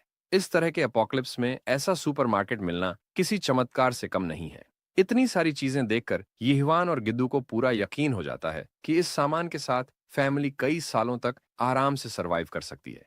दोनों जरूरी चीजें इकट्ठा करने में लग जाते हैं और सीन ट्रांजिशन करता है एमबीएस हेडक्वार्टर्स की ओर। वहां एक परेशान आदमी फोन पर किसी से बात कर रहा है। दुर्भाग्य से उसे डेली ब्रॉडकास्ट संभालना पड़ रहा है और उसे सख्त इंस्ट्रक्शंस फॉलो करनी पड़ रही हैं। अचानक दूसरी तरफ से एक अर्जेंट मैसेज आता है जिसमें कोई इंपॉर्टेंट इंफॉर्मेशन दी जा रही है। कॉल खत्म होते ही वो आदमी सोच में पड़ जाता है कि आखिर ये ब्रॉडकास्टेड मैसेजेस भेजने के पीछे मकसद क्या है। अपने जॉटेड थॉट्स के बीच उसे हाल ही में एक बाइक राइडर के बारे में पता चला है जिसकी आइडेंटिटी उसके लिए अब तक अनजान है। यीहवान और गिद्दू को वो सारी चीजें मिल जाती हैं जो उन्हें सबसे ज्यादा चाहिए थी। साथ ही वे इस मौके का फायदा उठाकर फार्मेसी से ढेर सारी मेडिसिन भी ले लेते हैं। अचानक जर्नलिस्ट को महसूस होता है कि वो स्टोर से चोरी करने के अपराध का बोझ झेल रहा है, लेकिन अब पछताने का कोई फायदा नहीं क्योंकि जब दुनिया ही तबाह हो चुकी है तो इन छोटी चीजों का कोई मतलब नहीं। चूंकि स्टोर को लूटने में थोड़ा समय लगेगा, यीहवान को गार्ड ड्यूटी पर रहना होगा, खासकर क्योंकि मेडिसिन लेने से पहले उन्हें ध्यान से चेक करना जरूरी है। कुछ ही दूरी पर एमबीएस हेडक्वार्टर्स दिखाई दे रहा है और यीहवान उसे ध्यान से देखता है। उसे याद आता है कि ब्रॉडकास्ट इसी रेडियो स्टेशन से आ रहा था। मतलब जिना सही थी कि ये जगह काफी पास में है। लेकिन गिद्दू को लगता है कि अभी इस ब्रॉडकास्ट के बारे में चिंता करना सही नहीं होगा, क्योंकि सबसे पहले उन्हें जिना की फैमिली को सुरक्षित रखना है और यीहवान की बहन को ढूंढना है। गिद्दू उसे कहता है कि फिलहाल उन्हें इस चीज को छोड़ देना चाहिए और ज्यादा पर्टिनेंट मैटर्स पर ध्यान देना चाहिए। यीहवान थोड़ा रिलक्टेंट होता है, लेकिन उसे समझ आता है कि उसे जल्द से जल्द अपनी सिस्टर को ढूंढना होगा, खासकर क्योंकि उसने उसके मैसेजेस का जवाब देना बंद कर दिया है। अब सीन फास्ट फॉरवर्ड करता है जिना की फैमिली की ओर, जहां वे एक बेहतरीन मील एंजॉय कर रहे हैं। 2 दिन तक पूरी तरह ड्रेन्ड रहने के बाद अब वे रिविटलाइज्ड महसूस कर रहे हैं। फैमिली बहुत आभारी है कि यीहवान ने उनके लिए इतना कुछ किया। ये सामान कम से कम अगले 6 महीनों तक उनके लिए पर्याप्त रहेगा। लेकिन दुर्भाग्य से यीहवान ज्यादा देर उनके साथ नहीं रुक सकता, क्योंकि उसे अपनी सिस्टर को ढूंढने जाना है। जिना की फैमिली इस बात को लेकर चिंतित हो जाती है और उसकी माँ उससे उसकी बहन के लोकेशन के बारे में पूछती है।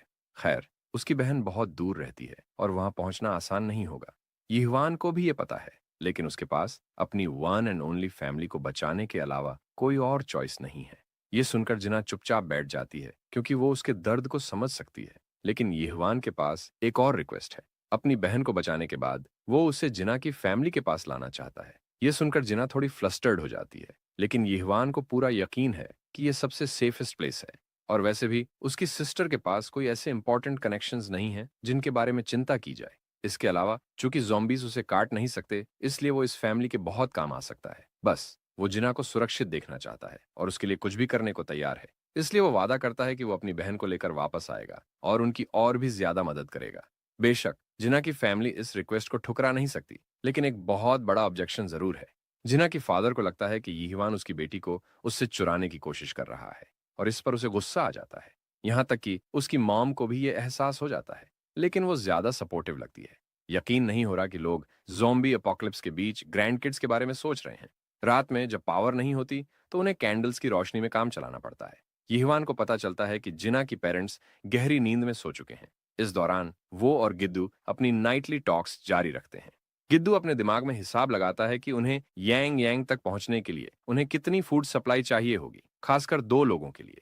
यह सुनकर यीहवान उलझन में पड़ जाता है और जर्नलिस्ट मान लेता है कि वो उसके साथ जाने वाला है। यीहवान को यह रिडिकुलस लगता है कि कोई इतने सेफ लोकेशन को छोड़कर जाना चाहेगा, लेकिन गिद्दू को पूरी तरह रिस्क्स का अंदाजा है। असल में उसकी जॉब ही हमेशा से रिस्की रही है। सच कहें तो वो यीहवान के बारे में और ज्यादा जानने के लिए मरा जा रहा है, और यही वजह है कि वो उसके साथ चिपका हुआ है। गिद्दू को यीहवान की बातें याद आती हैं, जब उसने बोल्डली कहा था कि वो अब से जर्नलिस्ट की बातों पर भरोसा करेगा, और गिद्दू प्रॉमिस करता है कि वो कभी भी यीहवान के ऊपर बोझ नहीं बनेगा। जर्नलिस्ट उसे भरोसा दिलाता है कि सब ठीक होगा। चूंकि उसने बहुत ट्रैवल किया है, उसे सेफ नेविगेशन के सारे तरीके पता हैं। यीहवान को भी इस पर कोई दिक्कत नहीं होती, तो जीना उन्हें उनके सफर के लिए एक और चीज देती है, वो रेडियो जो उसने बिल्डिंग से उठाया था। इससे आसपास की नई इंफॉर्मेशन मिल सकेगी। हालांकि गिद्दू इस पर थोड़ा संदेह करता है, लेकिन तभी यीहवान चौंक जाता है जब रेडियो अचानक एक नई ट्रांसमिशन पकड़ लेता है। ट्रांसमिशन में बताया जाता है कि कई विटनेसेस ने रिपोर्ट की है कि एक आदमी अनडेड से इम्यून है। इस मिस्ट्री मैन को मोटरसाइकिल मैन के नाम से जाना जाता है। ब्रॉडकास्ट सुनकर गिद्दू तुरंत समझ जाता है कि रेडियो किस आदमी के बारे में बात कर रहा है। रिपोर्टर आगे बताता है कि यह मिस्टीरियस मोटरसाइकिल मैन पहले इंचॉन, फिर बुइन, गैंगो और हवागोक में देखा गया था, और अब वो सीधा सोल के हार्ट की ओर बढ़ रहा है। ये वही आदमी है जिस पर इन्फेक्टेड का कोई असर नहीं होता। शायद यही उनकी सभी परेशानियों का हल हो सकता है। इस केओस के बीच उम्मीद को थामे रखते हुए आरजे ने एमबीएस में मिड डे रेडियो शुरू किया। इस बीच यीहवान, जो जीना के साथ काउच पर बैठा है, वो एकदम शॉक्ड नजर आता है, जैसे उसे इस खबर की उम्मीद नहीं थी। आरजे कहता है कि पहले तो उसे ये सब बकवास लगा कि कोई आदमी इन्फेक्टेड से अछूता रह सकता है। पहले उसे ये फॉल्स होप लगा, लेकिन फिर भी वो इस ब्रॉडकास्ट स्टूडियो में फंसे रहने के बावजूद इसे जारी रखे हुए है। वो जानता है कि कई लोग अकेलेपन और निराशा में फंसे हुए हैं, लेकिन वो चाहता है कि वे हार न माने। उसे यकीन है कि उनकी उम्मीद कभी नहीं मरेगी और मदद जरूर आएगी। ये सब सुनकर गिद्दू, यीहवान और जीना एकदम चौंक जाते हैं। तभी जिन चोल एक ट्रैक प्ले करता है, जिससे थोड़ी राहत मिले। जब आरजे गाना प्ले करता है तो उसकी हालत ऐसी होती है जैसे उसने सारा दम लगा दिया हो, लेकिन वो खुद ही इस उम्मीद पर भरोसा नहीं कर पा रहा हो। उसे चिंता है कि वो इस जिंदगी को और कितने दिन झेल पाएगा। घर में बैठे तीनों कुछ मिनटों तक एकदम चुप रहते हैं। फिर गिद्दू चुप्पी तोड़ता है और कंफर्म करता है कि क्या आरजे ने खुद को सन जिनचोल कहा था, जो एनबीएस का प्रोग्राम डायरेक्टर है। यीहवान तुरंत पूछता है कि क्या गिद्दू उसे जानता है। गिद्दू अपनी जेब में कुछ ढूंढता है और बड़बड़ाता है कि उसके पास जिनचोल का नंबर कहीं होना चाहिए। आखिरकार उसे नंबर मिल जाता है और वो याद करता है कि उसने रेडियो करंट अफेयर्स डिपार्टमेंट में इस आदमी से मुलाकात की थी, लेकिन अब उसे लग रहा है कि शायद जिन चोल पूरे स्टेशन को अकेले चला रहा है। इसी बीच यीहवान गिद्दू से पूछता है कि क्या रेडियो स्टेशन अभी भी ब्रॉडकास्ट्स के लिए रिपोर्ट ले रहा है। गिद्दू पक्का कहता है कि हाँ, वे अब भी इसे कर रहे हैं। ये सब सुनने के बाद यीहवान आखिरकार बोलता है कि वो ये क्लेम करने को तैयार है कि वो ही मोटरसाइकिल गाय है। ये बड़ा कन्फेशन सुनकर सबके होश उड़ जाते हैं। वो खुलकर मानता है कि ज़ॉम्बीज़ उसे बाइट नहीं करते, लेकिन उसे अब तक ये समझ नहीं आया कि ऐसा क्यों होता है। यीहवान थोड़ा दुखी महसूस करता है, क्योंकि वो लोगों को झूठी उम्मीद नहीं देना चाहता। उसे लगता है कि शायद वो ये स्टंट करने के लायक नहीं है। लेकिन गिद्दू उसकी सोच को समझने की कोशिश करता है और उसे चेतावनी देता है कि अगर उसने अपनी पहचान एक्सपोज कर दी तो उसकी जिंदगी खतरे में पड़ सकती है। लेकिन यीहवान इस सब की परवाह नहीं करता। हंसते हुए वो कहता है कि उसकी आइडेंटिटी रिवील करना कोई बड़ी बात नहीं, खासकर ऐसी दुनिया में। फिर वो सबको चिल करने को कहता है और वादा करता है कि वो बेहद सतर्क रहेगा, ताकि किसी को भी इससे कोई परेशानी ना हो। आखिरकार गिद्दू उसकी बात मान जाता है और उसे ग्रीन फ्लैग दे देता है। फिर गिद्दू तय करता है कि वो यीहवान की उस ब्रॉडकास्टर से मुलाकात करवाएगा, क्योंकि वो प्रोग्राम डायरेक्टर को पर्सनली जानता है। उसे यकीन है कि प्रोग्राम डायरेक्टर तब तक इस स्टोरी को नहीं मानेगा जब तक गिद्दू उसके लिए वाउच ना करे। इस पर यीहवान गिद्दू का अब तक का सपोर्ट देखकर दिल से आभार महसूस करता है। एमबीएस को कॉल लगाते हुए गिद्दू खुद को किम गिद्दू बताता है और पूछता है कि क्या जिनचोल अभी ब्रॉडकास्ट के बीच में है। जिनचोल अपने कानों पर यकीन नहीं कर पाता जब उसे जर्नलिस्ट किम गिद्दू की आवाज सुनाई देती है। राहत की सांस लेते हुए वो तुरंत पूछता है कि क्या गिद्दू इस वक्त सेफ जगह पर है। गिद्दू इसे हल्के में लेते हुए कहता है कि हाँ, वो सेफ है, और फिर सीधे असली मुद्दे पर आ जाता है। वो कबूल करता है कि उसके पास एक इंटेल है जिसे रिपोर्ट करने की जरूरत है। बिना समय बर्बाद किए गिद्दू एक बड़ा हिंट देता है। मोटरसाइकिल गाय जो ब्रॉडकास्ट में था वो शायद उसका कॉलीग है। ये सुनते ही गिद्दू और यीहवान एक दूसरे को देखते हैं, लेकिन जिनचोल तो जैसे कुर्सी से उछल ही पड़ता है। वो इस बॉम्बशेल को पचा नहीं पाता और फौरन कंफर्म करने के लिए पूछता है कि क्या ये सच है। जैसे ही उसे ये गंभीर खबर मिलती है, वो शेकी लीफ की तरह कांपने लगता है। इसे समझने की कोशिश में खुद को संभालते हुए जिन चोल तेजी से रेडियो सिस्टम की तरफ बढ़ता है और ऑडियंस से माफी मांगते हुए बताता है कि उसे एक मेजर टिप ऑफ मिला है, इसीलिए उसे ट्रांसमिशन को इस आखिरी गाने के साथ बंद करना होगा। कॉल पर वापस आकर जिन चोल सिर्फ यही उम्मीद कर सकता है कि गिद्दू जो कह रहा है वो सही साबित हो। मोटरसाइकिल गाय के बारे में जो रिपोर्ट्स आ रही हैं, उनमें से कुछ सच हैं और कुछ सिर्फ अफवाहें। जब गिद्दू से पूछा जाता है तो वो बिना किसी हिचकिचाहट के अपने नाम की गारंटी देने को तैयार हो जाता है। ये देखकर जिनचोल इतना शॉक्ड हो जाता है कि उसकी आंखें बाहर निकलने को होती हैं। फ्लैशबैक में भीड़ से निकलते हुए गिद्दू उस हम्टी डम्टी जैसे चेयरमैन को वापस बुलाता है जिसने उसे गलत तरीके से अपॉइंटमेंट दी थी। अपने जर्नलिज्म के दिनों में गिद्दू ठंड में कांपता हुआ उसका जवाब पाने का इंतजार करता रहा था, लेकिन उसे कभी मौका नहीं मिला। अब जिन चोल तैयार है गिद्दू की बात पर भरोसा करने के लिए। वो कंफर्म करता है कि क्या गिद्दू का कॉलीग अभी भी उसके साथ है। इसी के साथ गिद्दू इशारा करता है और यीहवान कॉल पर जुड़ता है, खुद को मोटरसाइकिल गाय बताते हुए। सिर्फ उसकी आवाज ही जिन चोल को कुछ सेकंड के लिए सुन्न कर देती है, लेकिन खुद को शांत रखते हुए वो अपने सारे सवाल तैयार कर लेता है जिनके जवाब उसे चाहिए। इस बीच दुनिया के अलग अलग कोनों से लोग आरजे जिन चोल की बात सुनते हैं, जो कहता है कि मोटरसाइकिल गाय उसकी ऑडियंस के लिए बहुत मायने रखता है। वो जानता है कि सब निराशा में डूबे हैं और उनके लिए सिर्फ ये जान लेना कि कोई है जो इन्फेक्टेड से इम्यून है, वही उनकी आखिरी उम्मीद है। बिना देर किए सन जिन चोल यीहवान से पूछता है कि क्या ये सब सच है। तभी यीहवान कबूल करता है कि हाँ, वो इन्फेक्टेड से इम्यून है, लेकिन इसका कारण उसे खुद भी नहीं पता। आगे वो बताता है कि इन्फेक्टेड लोग उसे नोटिस ही नहीं करते, ना ही वो उस पर आक्रामक होते हैं और ना ही उसकी आवाज पर रिएक्ट करते हैं, जैसे वो वहां मौजूद ही ना हो। जिन चोल हर चीज नोट करता जाता है। अचानक एक पॉज के बाद यीहवान कहता है कि वो अब भी वो उम्मीद नहीं है जो जिन चोल ढूंढ रहा है। हाँ, उसने इस एबिलिटी से कुछ लोगों की मदद की है, लेकिन उसकी भी कुछ लिमिट्स हैं। ये सुनकर जिनचोल सिर्फ वेरीफाइड इंटेल पास करने का फैसला करता है, भले ही गिद्दू ने उसके लिए वाउच किया हो। इसके अलावा वो प्रूफ मांगता है कि यीहवान सच में इन्फेक्टेड से इम्यूनिटी रखता है। यीहवान सीधे पूछता है कि क्या एमबीएस के आसपास इन्फेक्टेड भरे हुए हैं। ये सवाल सुनकर जिन चोल के रोंगटे खड़े हो जाते हैं, लेकिन यीहवान बिना झिझक कहता है कि वो खुद वहां आ रहा है इसी रात। जिन चोल को यकीन नहीं होता कि यीहवान इतनी गट्सी बातें कर रहा है। वो पूछता है कि क्या सच में वो अकेला आने वाला है। यीहवान की आंखों में दृढ़ निश्चय दिखता है। वो साफ साफ कहता है कि यही वो शर्त है जिससे जिन चोल उसकी कहानी पर भरोसा करेगा। वो इसके लिए जोखिम उठाने को तैयार है। ये सुनकर जिन चोल डर जाता है, लेकिन उसका आरजे प्रोटोकॉल उसे बिना वेरिफिकेशन के इंटेल पास करने नहीं देता। इसीलिए वो यीहवान को एमबीएस बुलाने के लिए तैयार हो जाता है। अगर इन्फेक्टेड उसे छू भी नहीं सकते तो फिर कोई दिक्कत नहीं होनी चाहिए। फिर वो अपना करंट लोकेशन देता है, AMBS broadcasting station, 8th floor, second studio from the end of the right hallway.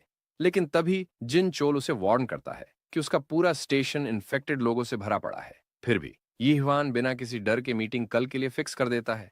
उसे इन सब चीजों की कोई परवाह नहीं। इसके बाद जिन चोल फिर से जर्नलिस्ट गिद्दू से बात करता है और कहता है कि उसने कभी नहीं सोचा था कि इन हालातों में उसकी आवाज सुनने को मिलेगी। इसीलिए वो चाहता है कि गिद्दू अपना ध्यान रखे।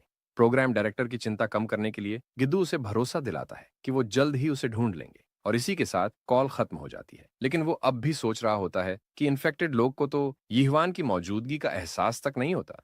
ऊपर से वो पूरी तरह उनके असर से इम्यून भी है। चाहे कुछ भी हो जाए, ये उसे काटेंगे नहीं। ये सारी बातें इस बंदे के लिए समझना मुश्किल हो रहा था। लेकिन जिन चोल का दिमाग इस सोच में पड़ जाता है कि अगर ये सब सच हुआ तो जैसे जैसे ये सारी बातें उस पर हावी होने लगती हैं, जिन चोल को एहसास होता है कि यीहवान सिर्फ उम्मीद नहीं बल्कि खुद उनके मदद का रास्ता हो सकता है। अगले दिन यीहवान पूरी तैयारी के साथ गिद्दू को बताता है कि बाहर सब कुछ क्लियर है और उसकी कार के आसपास एक भी ज़ॉम्बी नहीं है। गियर अप करके गिद्दू पूरी तरह तैयार है। तभी जिना की मां नीचे आती हैं और यीहवान को कुछ होममेड राइस बॉल्स पकड़ाती हैं। उन्हें लगता है कि सफर काफी मुश्किल और टफ होने वाला है, इसलिए कुछ खाना साथ होना जरूरी है।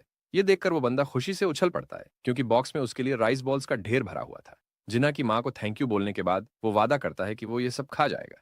तभी वो औरत उसे चेतावनी देती है कि सावधान रहना और अपनी बहन को सही सलामत वापस लाना, क्योंकि वे सब उनका इंतजार कर रहे होंगे। जैसे ही यीहवान बाहर निकलता है, जीना भागकर उसे रोकने आती है। वो कुछ बोल नहीं पाती और उसकी आंखों में देखने से बचती है। यीहवान उसे भरोसा दिलाता है कि उसे चिंता करने की जरूरत नहीं, क्योंकि ज़ॉम्बीज़ उससे पंगा लेने की हिम्मत नहीं करेंगे। लेकिन उसकी फीलिंग्स बेकाबू हो जाती हैं और इससे पहले कि उसे कुछ समझ आए, वो यीहवान को टाइट हग कर लेती है। यीहवान अचानक शॉक हो जाता है, लेकिन ये क्यूटी खुद को रोक नहीं पाती और उसे थैंक यू कह देती है। वो चाहती है कि ये लड़का किसी भी हाल में वापस आए।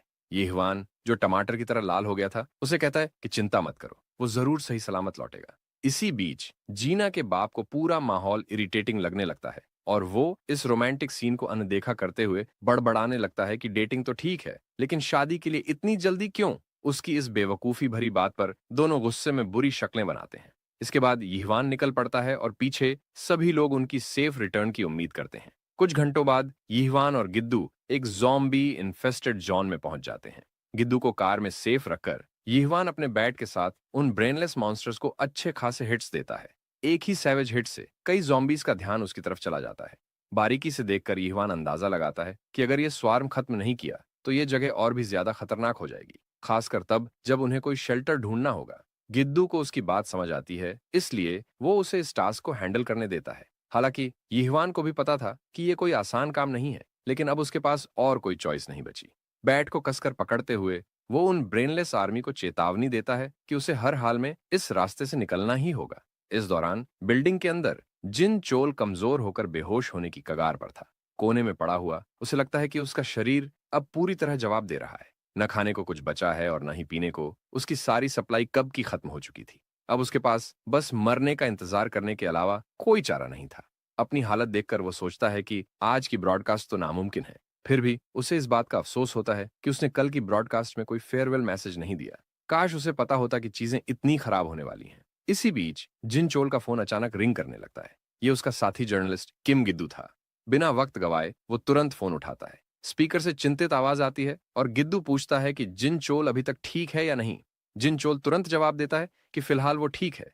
ये सुनकर गिद्दू राहत की सांस लेता है और वो उसे रुकने के लिए कहता है, क्योंकि वे ज्यादा दूर नहीं है।